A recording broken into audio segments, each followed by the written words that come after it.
이 제3계명인데요. 여호와의 이름을 망령되이 부르지 말라라는 겁니다. 저번에 이미 여러분들하고 이 앞에 부분을 이야기 나눴는데요. 그 앞에 부분을 잠깐 복습하면 이겁니다. 아주 단순한데 제가 그때 상당히 길게 했더라고요. 망령되다라는 말은 비어있다, 속이 비어있다, 텅 비어있다 이런 말입니다. 그러니까 망령되이 부른다는 것은 누군가를 의미 없이 그리고 아주 가볍게 부른다는 의미를 가지고 있는 것이죠. 우리 하나님의 이름을 의미 없고 가볍게 부른다는 것이 얼마나 정말 무가치하고 또 정말 하나님을 우습게 여기는 우리의 행동이죠.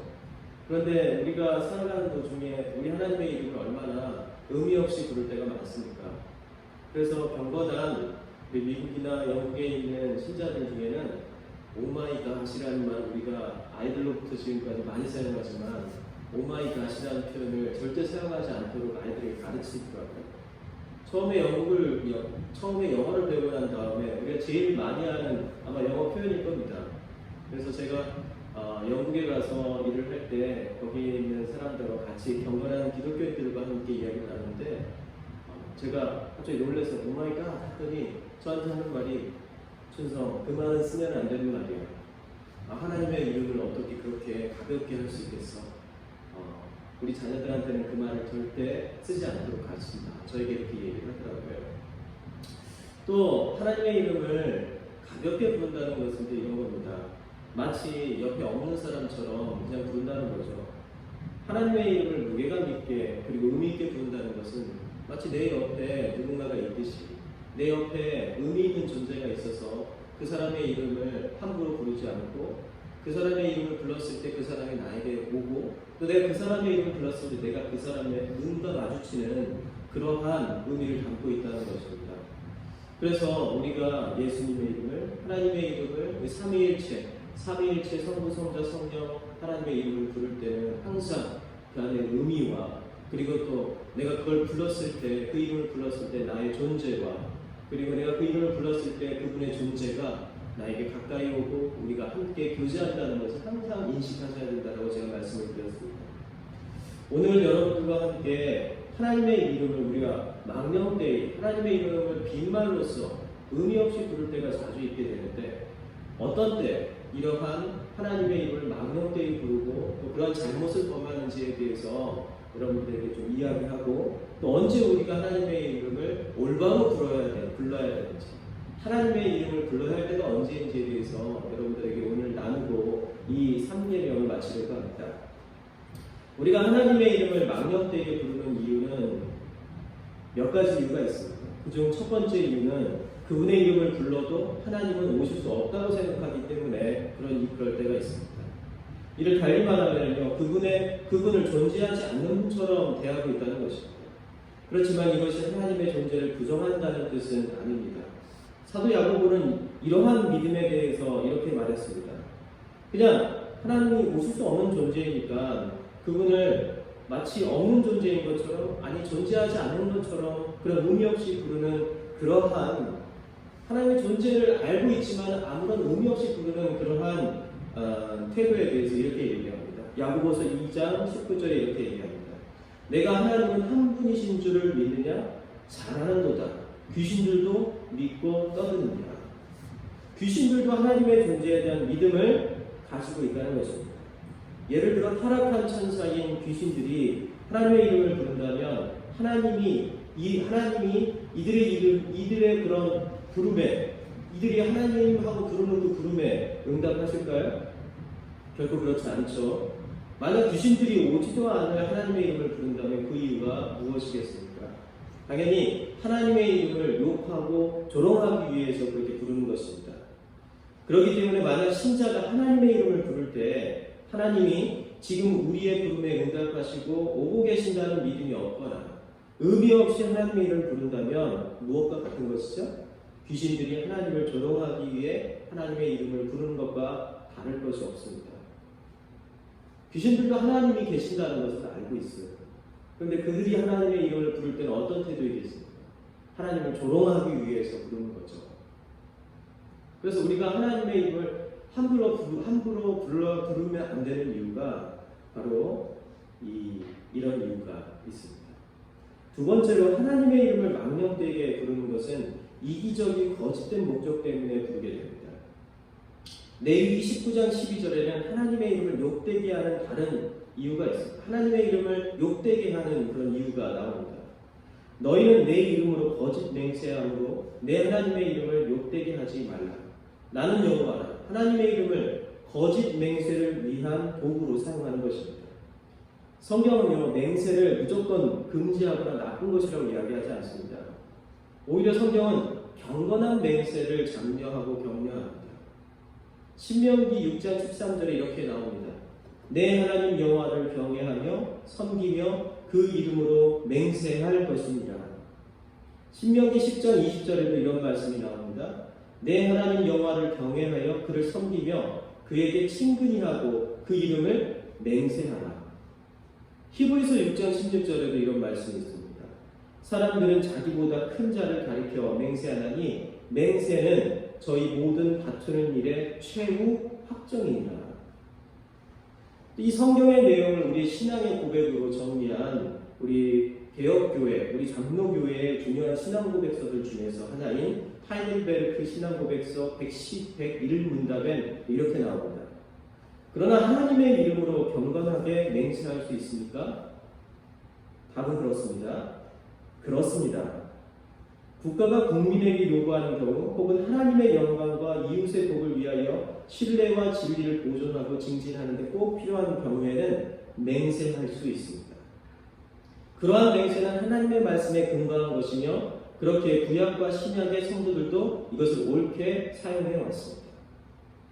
맹세가 불가능한 걸까요? 맹세는 가능하고 또 어떤 면에서 선하게 이 맹세가 사용할 때는 성경에서는 하나님께서 그 맹세를 꼭 해야 된다라고 이야기합니다. 많은 분들이 우리 신자들 중에서 많이 하는 맹세들이 이런 겁니다.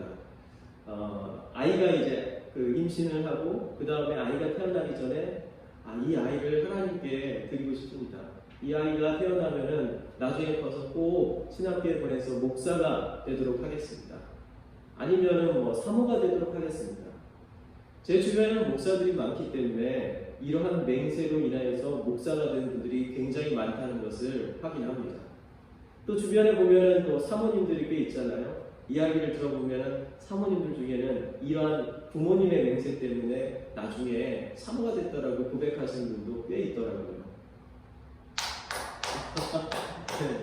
우리 목사님은 그런 맹세가 있으셨나요? 많은 분들이 그렇지만 저는 그런 맹세를 통해 가지고 목사가 되거나 저희 와이프인 사모도 그런 맹세를 통해 가지고 사모가 된 적이 되지 않았습니다. 사실 저는 불신 가정에 태어났기 때문에 이런 맹세를 할 이유가 없었습니다. 그런데 그런 맹세면 그 맹세가 한 번 하나님께 맹세한 거는 그것을 끝까지 지켜야 할까요? 그렇지 않습니다. 성경에는 맹세를 한번 하고 그 맹세를 지킬 수 없는 상황이 된다면 하나님께 그 맹세를 지킬 수 없다라고 이야기하면 됩니다. 그래서 저는 많은 청년들을 만나고 그들과 상담하면서 부모의 맹세로 인해서 고통받는 또 청년들도 많이 봤습니다. 부모가 어떻게든 목사로 만들기 위해서 어렸을 때 아니면 아이였을 때 태중에서 하나님께 맹세했기 때문에 넌 나신처럼 그러한 존재로서 살아야 돼. 부모가 아이에게 그런 것을 강요함으로써 그 청년이 되어서 자기는 그걸 하기 싫은데 자기는 그게 하나님께로 온 부르심이 아니라고 생각하는데 그 틀에 갇혀서 자기 자신을 옥죄고 그러다가 결국은 엇나가는 경우도 많이 봤습니다. 저는 그러한 청년들을 상담하고 이제 이러한 잘못된 맹세는 버리고 하나님 앞에 회개하고 또 그 맹세에 대해서 잘못했다라고 이야기하고 너의 길을 가라 라고 할 때도 있습니다. 우리에게는요 이 맹세라는 것을 아주 신중하게 생각해 볼 필요가 있는 것이죠. 특히 하나님의 이름으로 맹세한다는 것에 대해서. 그래서 아무나 맹세해서는 안 됩니다. 하나님께서 어떤 경우에 또 어떠한 일을 하기 위해서 아주 선한 목적으로서 분별할 수 있는 사람만이 맹세를 하셔야 됩니다. 여기에 우리 신앙고백서에 이렇게 나오죠. 국가가 국민에게 요구하는 경우 혹은 하나님의 영광과 이웃의 복을 위하여 신뢰와 진리를 보존하고 증진시키는데 꼭 필요한 경우에는, 여기서 중요한 건 꼭 필요한 경우입니다. 꼭 필요한 경우에는 맹세할 수 있습니다. 그러한 맹세는 하나님의 말씀에 근거한 것이며, 그렇기에 구약과 신약의 성도들도 이것을 옳게 사용해왔습니다. 여기서도 중요한 건 옳게 사용해야 된다는 것입니다.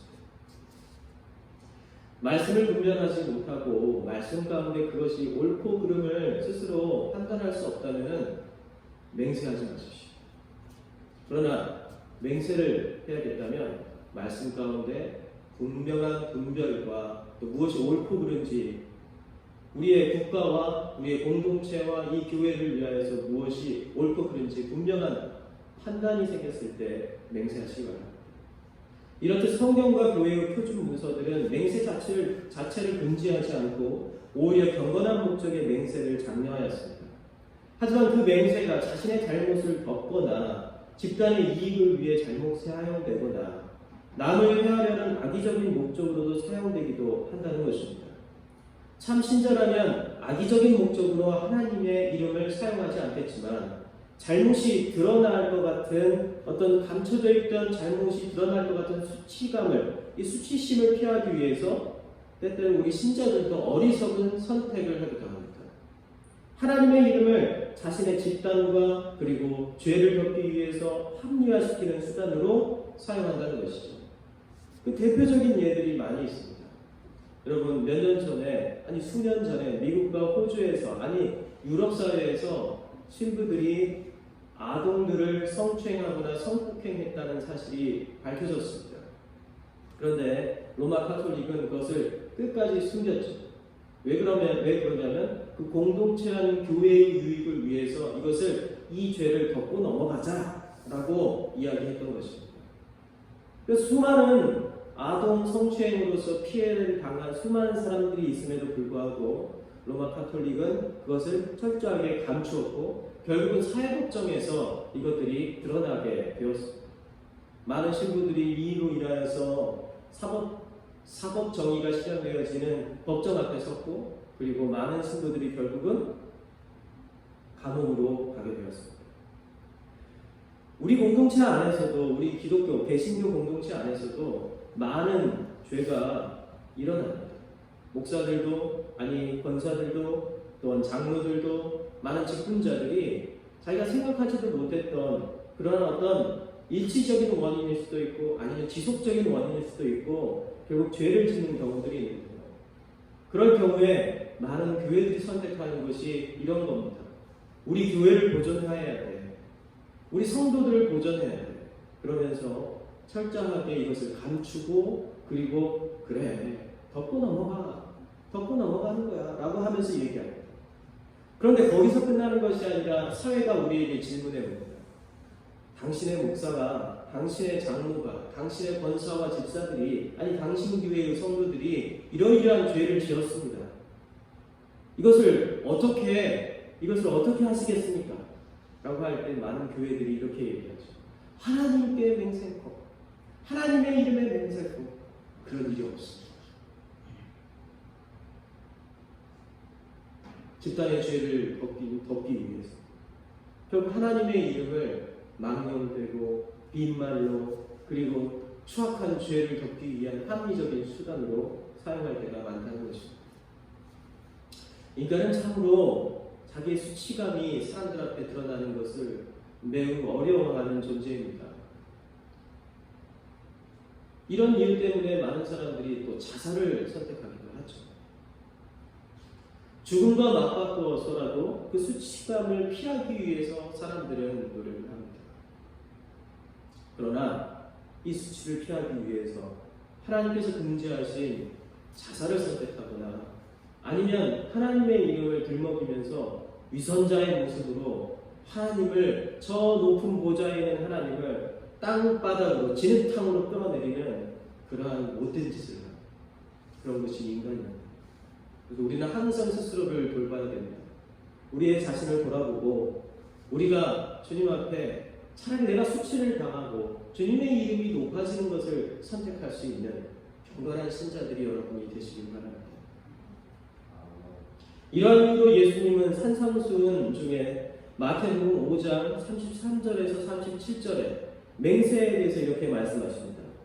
33절에 이렇게 기록됩니다. 도무지 맹세하지 말지니. 이 말씀을 하시면서 모든 맹세를 금지하는 듯한 가르침을 주셨습니다. 그러나 여기 도무지, 올로스라는 헬라어 단어인데요. 이 도무지라는 말은 모두라는, 모두, all이라는, everything이라는 모두라는 말인데, 의미인데, 헬라어 원문에서 바로 이어지는, 이 성경의 단어에서 바로 이어지는 단어들이 뭐냐면 하늘, 땅, 예루살렘입니다. 도무지 맹세하지 말진데 하늘, 땅, 예루살렘으로도 맹세하지 말아라 라고 우리 한글 성경에 번역되어 있지만, 그러나 원문의 성경에는 도무지 모든 하늘, 땅, 예루살렘으로도 맹세하지 말아라 이렇게 얘기합니다. 그렇다면 이 내용은 무슨 의미일까요? 칼빈 선생님은 이것을 두고 도무지는 뒤에 나오는 것을 꾸며주는 단어이지 모든 종류의 맹세를 금지하는 것이 아니라고 이야기했습니다. 그러니까 제가 이미 말씀드린 것처럼 이 도무지는 모든이라는 의미로 모든 하늘, 땅, 예루살렘 이렇게 번역돼야 되지 도무지 맹세하지 말라 이런 식으로 도무지를 맹세로 갖다 붙이면 안 된다는 것입니다. 그건 무슨 말이죠? 맹세할 수 있다는 것이죠.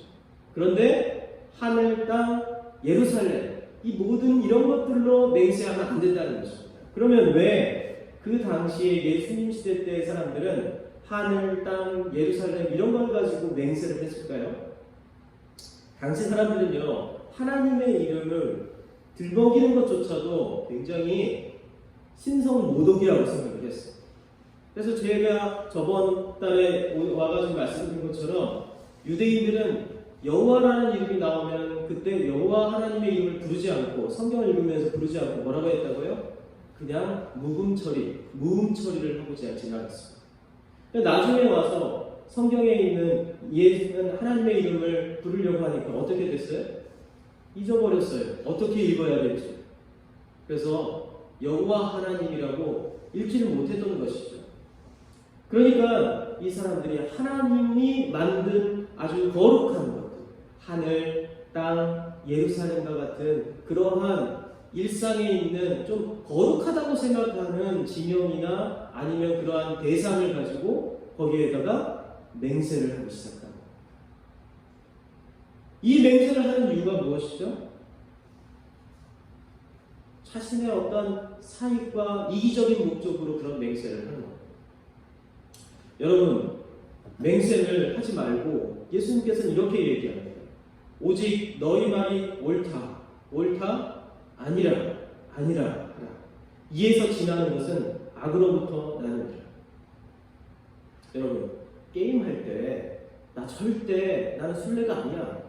여기에 이제 젊은 분들도 계시지만은 그러한 앞에서 그냥 맹세도 많이 하고 자기 자신을 디펜스하는 그러한 게임이 뭐죠? 마피아 게임 이런 게 있잖아요. 마피아 게임은 모르실 거예요. 우리 젊은 분들은 그 마피아 게임에 아주 열광을 하거든요. 나는 마피아가 아니야, 난 도둑놈이 아니야 라는 것을 사람들 앞에 증명해야 되는 게임입니다. 그러니까 사람들 앞에서 이렇게 얘기했죠. 거기에 그 게임에 목사님들도 자주 참여를 하는데 목사님들이 난 마피아가 난 도둑놈이 아니야 라는 것을 증명하기 위해서 어떻게 하는지 아세요? 나 목사잖아. 나 목사인데 내가 거짓말 하겠어? 라고 얘기하는 거죠. 마찬가지입니다. 나 하늘을 향해서 하나님이 만드신 저 하늘을 향해서 나 맹세해. 나 하나님이 만드신 땅을 향해서 맹세해. 야, 하나님이 임재하신 저 예루살렘 성전을 난 걸고 맹세하는데 난 절대 그렇지 않아 라고 얘기하는 거죠. 그런데 예수님께서 너희 말이 옳다 아니라 하라. 여기에서 더 넘치는 것은 지나는 것은 악으로부터 나느니라 라고 분명한 선을 그어주시는데요. 왜 그러냐면은 만약에 이러한 것들로 맹세를 하게 된다면은 그 이유는 아마 그 안에 자기의 잘못된 죄를 감추기 위해서 그렇게 극단적인 방법을 사용하면서 맹세를 하게 된다는 것입니다. 죄는 뭡니까? 맹세의 문제인가요? 맹세는 거룩하고 선한 것을 위해서 우리가 맹세하는 겁니다. 선을 행하기 위해서 내가 이 선을 행할 때까지는, 이것이 이루어질 때까지는 결코 쉬지 않기로 맹세합니다 라고 할 때 우리는 맹세하는 것이죠. 악을 행하면서 이 악을 내가 끝까지 성취하기까지는 내가 쉬지 않을 겁니다 라고 해서 맹세할 수 있습니까? 맹세할 수 없죠. 잘못된 것을 향해서 맹세할 수 없습니다. 그래서 예수님은 뭐라고 합니까? 잘못한 것이 있으면 순순히 인정해라. 잘못을 하지 않았다라고 네가 맹세를 하면 그것은 그 안에 숨은 다른 뜻이 있는 것이다 라고 얘기를 하는 것입니다. 사람들은 자신의 잘못을 덮으려고 변명과 핑계를 만들어냅니다. 최후에는 하나님의 이름을 사용하고 싶은 유혹까지 느끼게 됩니다. 더하여 자신의 주장을 옳게 보이게 하려는 의도로 하나님이 허락하신 직분을 이용하기도 합니다. 나 장로야. 나 안수집사야. 나 목사야. 이렇게 얘기하죠. 이렇게 하나님을 이용해서 자신의 선함을 증명하고자 하는 유혹에 빠지게 되고 결국 사람은 자신의 명예를 거짓을 통해 지키는 것이 하나님과 교회를 위한 것이라는 착각 속에 하나님의 이름을 망령되이 부르며 하나님을 이용하게 됩니다. 세 번째로 하나님의 이름을 망령되게 부르는 것은 우리의 거짓되고 왜곡된 종교성 때문일 때도 있습니다. 레위기 18장 21절을 읽어보겠습니다. 너는 결단코 자녀를 몰래에게 주어 불로 통과하게 하고 내 하나님의 이름을 욕되게 하지 말라. 나는 여호와니라. 이 몰렉이라는 것은 이방신과 우상을 말합니다. 후에 가나안에 들어간 이스라엘은 가나안 신을 받아들여 신들의 우상을 두고 여호와 하나님이라고 불렀습니다. 또한 그 앞에서 하나님께 열심을 보인다는 핑계로 무엇을 했냐면 자녀를 죽여서 자기의 아들과 딸들을 죽여서 그 우상에게 제물을 바쳤습니다. 그러면서 그 우상에게 이름을 붙였는데 여호와 하나님이라고 이름을 붙였습니다. 아주 가증스러운 것이죠. 하나님은 인간을 제물로 바치는 이방 종교의 풍습을 금하셨음에도 불구하고 그들은 종교적 열심을 부린다고 하면서 내가 하나님을 섬기는 놀라운 일을 하고 싶다고 하면서 비도덕적이고 부도덕적인 일을 하나님께 바치면서 그러한 일을 하면서 내가 하나님의 이름을 높여드린다라고 착각하고 살아갑니다. 저는 종종 이러한 질문을 받습니다. 목사님, 제가 로또 복권을 사가지고 1등에 당첨이 됐습니다. 그러면 이 당첨금의 10분의 1을 하나님께 바치는 게 좋겠죠? 아마 이 중에서도 로또 복권을 한번 사보셨을, 그걸 재미로라도 한번 사보셨을 분이 계시겠는데, 만약에 여러분들이 재미로 그냥 한번 사봤는데 그게 딱 1등에 당첨이 됐다. 그러면 여러분들은 하나님 감사합니다. 저에게 주신 기회군요. 이것의 10분의 1을 11점 바치겠습니다. 교회에 가져온다면 우리 목사님이 좋아하실까요? 그 돈을 하나님 앞에 바치는 걸 우리는 아주 정당한 거라고 생각할 수 있을까요? 젊은 친구들한테 이런 질문을 아주 곤란한 질문을 받게 되는데요.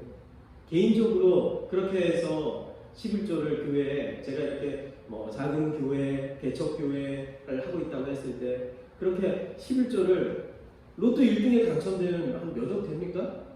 제가 또 해보지도 않아가지고 한 100억 당첨됩니까? 한 10억? 10억 정도 당첨되겠죠. 10억 당첨되면 그 중에 10분의 1억을 헌금하겠다고 하면 엄청난 유혹일 것 같아요. 그런데 하나님께서는 땀 흘리고 수고하고 정당하게 벌지 않는 것을 교회에 가져오는 것을 원하지 않습니다. 그래서 전통적으로 교회는 복권이나 또 사기나 그리고 도둑질에 의해서 취득한 그러한 재물을 교회에 헌금으로 바치는 것을 금지합니다. 그리고 교회는 그것을 하나님의 거룩한 일을 위해서 사용하지 않습니다. 그리고 성도들에게도 그러한 불로소득을 꿈꾸면서 복권을 사고 다니지 말라고 권고하죠.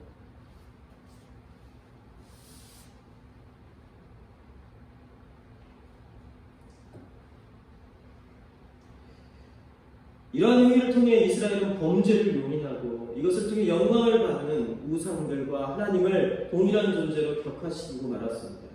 만약 우리가 하나님을 잘 알지 못하고 열정만으로 예배드리며 하나님의 이름을 부른다면 이것은 하나님을 우상으로 격화시키는 심각한 죄를 짓고 있는 것과 같습니다. 이제 마지막으로 우리가 언제 하나님의 이름을 불러야 할지, 그건 하나님의 이름을 우리는 어떻게 불러야 될지, 언제 불러야 될지에 대해서 한번 이야기하고 이 말씀을 듣겠습니다. 하나님이 제3계명을 주신 참 이유가 무엇일까 한번 생각해 보고자 합니다. 3계명의 참 목적은 단지 금지가 아닙니다. 하나님의 이름 부르면 안 돼. 이것이 목적이 아닌 거죠. 하나님의 이름이 바르게 불리도록 가르치기 원해서 이 3계명을 주신 겁니다. 어떤 경우에 하나님의 이름이 바르게 불려지는 것일까요? 첫째로 앞에서도 말씀드렸듯이 하나님은 하나님의 이름을 부르는 자들에게 언제나 응답하시고 그 이름을 부르는 그곳으로 달려가시는 분이십니다. 하나님의 이름을 부르는 자들은 하나님을 사랑하고 하나님의 사랑 가운데 있는 자들이란 증거입니다. 이런 하나님의 자녀들이 자신의 이름을 부르는 것을 하나님은 즐거워하십니다. 우리는 하나님의 이름을 우리 아버지, 우리 어머니를 부르듯이, 나의 가장 절친한 친구를 부르듯이 불러야 된다는 것이죠. 우리가 부르면 하나님은 언제든지 즐겁게 우리에게 달려갈 수 있는 분이라는 것입니다. 그래서 우리는 하나님의 이름을 부릅니다. 하나님, 빨리 저에게 와주십시오. 하나님, 저는 하나님이 필요합니다. 제가 사랑하는 남편도 있고 아내도 있고 자녀들도 있지만 오직 하나님의 이름만, 하나님만이 그 모든 이름 중에서 내가 가장 절실하게 필요한 이름입니다. 이것을 확인하기 위해서 우리는 하나님의 이름을 부르는 것입니다. 둘째로 하나님은 자신의 이름이 세상의 통치자, 주인으로 불리길 원하십니다. 하나님은 창조주시죠. 하나님은 우리 모든 것들을 만드셨고 이 우주를 만드셨습니다. 이스라엘은 언약궤를 하나님의 이름으로 알고 불렀습니다. 다윗이 일어나 이 사무엘상 6장 2절에 보면 이러한 말이 나오는데요. 다윗이 일어나 자기와 함께 있는 모든 사람과 더불어 바할레 유다로 가서 거기서 하나님의 궤를 메어 오려 하니 그 궤는 그룹들 사이에 좌정하신 만군의 여호와의 이름으로 불리는 것이다. 언약궤를 뭐라고 불렀다고요? 만군의 여호와의 이름으로 이스라엘 사람들은 알고 있었다는 것입니다.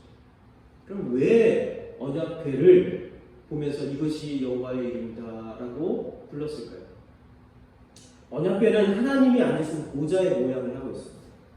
그래서 이 큰 상자처럼 되어 있는데 그 위에 하나님이 앉으시는 이 보좌의 형상을 가지고 있어요. 언약궤가.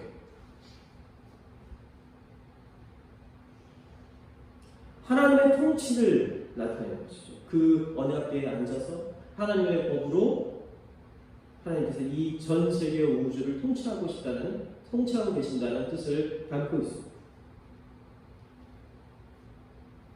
하나님의 통치를 나타내며 이것을 통해 이스라엘은 하나님의 백성이라는 것을 깨닫게 됩니다. 이러한 이유로 언약궤는 그 자체로 보이는 하나님처럼 간주되었습니다. 하나님의 이름으로 불렸던 것입니다. 또한 이를 하나님께서 허용하신 것은 자신의 백성이 하나님의 말씀과 통치에 순종하는 것을 통해 자신을 주인으로 왕으로 깨닫기를 원하셨기 때문이었습니다.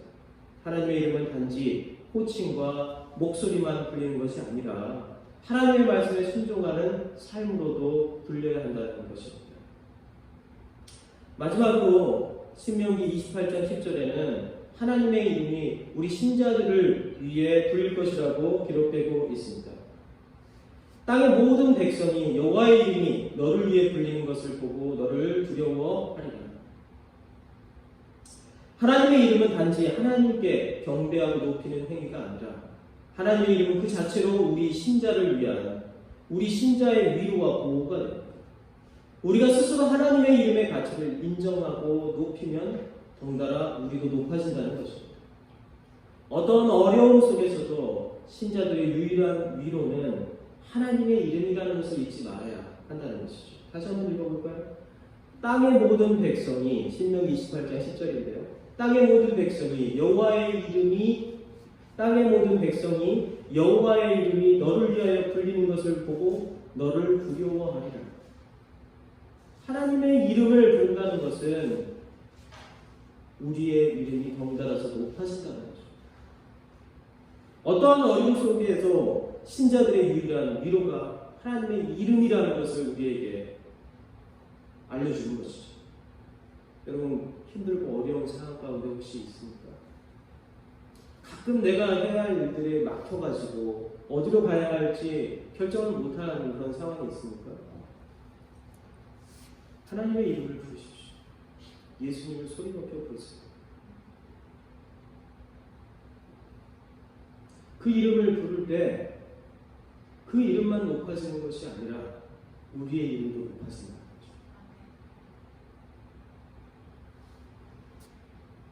그런데 우리 많은 사람들이 그 이름을 부르지 않고 어디로 갑니까? 다른 사람의 이름을 부르러 쫓아나요. 누구야? 나를 좀 도와주라. 누구야? 조금 빌려주라. 누구야? 좀 도움을 달라. 그러면서 주변에 있는 사람들의 이름을 부르기 시작합니다. 그런데 거기에 아무런 위로가 없죠, 사실.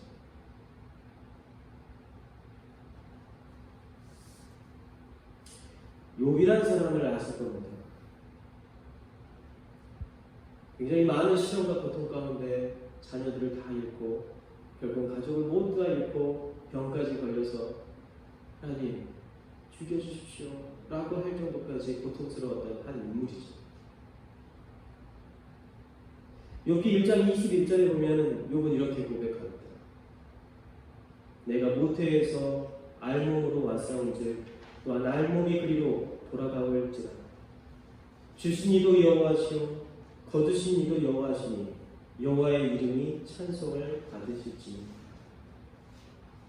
극한의 고통과 그리고 아픔 가운데서 욥이 했던 유일한 고백은 여호와의 이름이 찬송을 받으실지니라. 이것을 보면서 이 정신 나갑니다. 힘들고 고통스럽고 또 이 모든 시련이 하나님으로부터 왔다고 욥기에서는 이야기하는데 끝까지 왜 하나님의 이름을 찬양하냐 이렇게 얘기할 수 있습니다. 욥의 아내는 이렇게 얘기했죠. 하나님을 욕하고 우리 함께 죽자. 세상의 메시지는 그렇습니다. 고통이 닥쳐오고 아픔이 있고 그리고 어떻게 해볼 도리가 없을 때 하나님을 향해서 하나님이 계신다면 이렇게 나를 내버려 두서는 안 됩니다 라고 하면서 저 하늘을 향해서 삿대질을 하면서 하나님을 욕하고 그냥 실컷 욕하고 그냥 죽자. 차라리 그게 더 낫지 않냐 라고 우리에게 이야기합니다.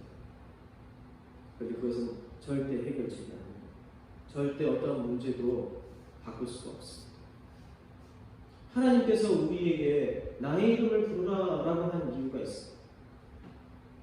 내 이름을 부르는 자에게 그의 이름도 존귀하고 아름답고 거룩하고 높아지리라 라고 약속하셨기 때문입니다. 우리는 사람의 이름을 부를 때 결국 절망할 수밖에 없습니다. 그러나 하나님의 이름을 부를 때 우리 인간은 덩달아 더 높아지고 더 복이 있고 더 아름다워지는 것입니다. 이 영적인 비밀을 여러분 잊지 마십시오. 이 험난하고 고통스러운 세상을 살아갈 때 우리에게 유일한 위로가 되고 소망이 되는 게 무엇입니까? 사람의 이름입니까? 아니면 우리의 창조주이시고 우리를 위해서 자기의 아들까지도 죽음으로 이끌 희생시킨 그 우리 아버지 하나님의 이름입니까? 그 하나님의 이름을 여러분 높이 부르십시오. 매일 기도하면서 말씀을 보면서 무시로 우리의 마음속에 생각날 때마다 여호와 하나님 우리 주 그리스도 예수의 이름을 여러분 높이 한번 불러보십시오. 여러분 안에 참된 평화와 기쁨이 넘치게 될 것입니다.